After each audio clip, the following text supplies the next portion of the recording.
Nelson Mandela was born and lived in a small village in South Africa. He has been known to be nimble since childhood. His great curiosity often makes him make trouble. His father died when he was 9 years old, which made him immediately appointed to be the backbone of the family. I hate discrimination and all its manifestos. I fought all my life, I fight now and until the end of my life.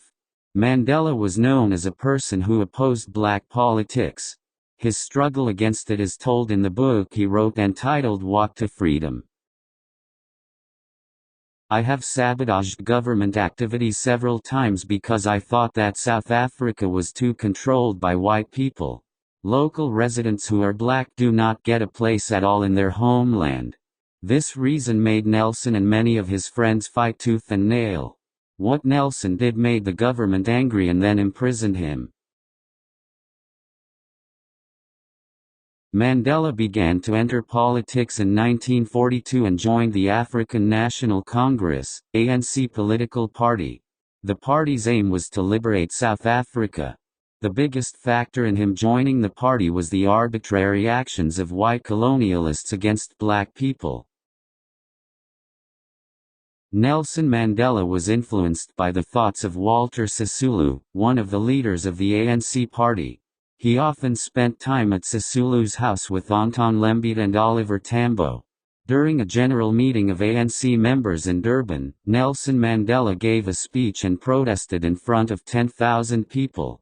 He was arrested and detained in Marshall Square for a while. His arrest caused the number of ANC members to increase from the initial 20,000 to 100,000.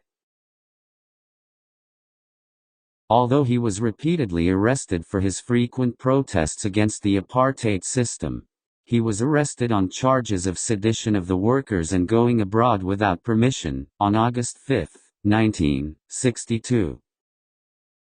For 27 years, Mandela spent his time languishing in prison. 18 of those 27 years, he was imprisoned on Robben Island. There, he contracted tuberculosis. As a black political prisoner, Mandela received the lowest of treatment. Despite being imprisoned, he managed to obtain a Bachelor of Laws degree through a University of London correspondence program.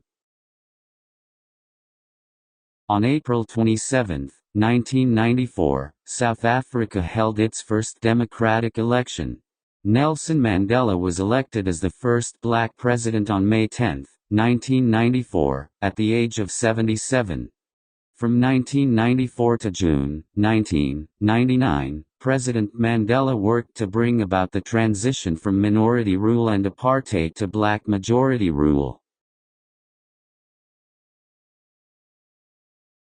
In 1996, Mandela signed a new constitution for the country, establishing a strong central government and guaranteeing minority rights and freedom of expression. True to his promise, Mandela stepped down in 1999 after one term as president.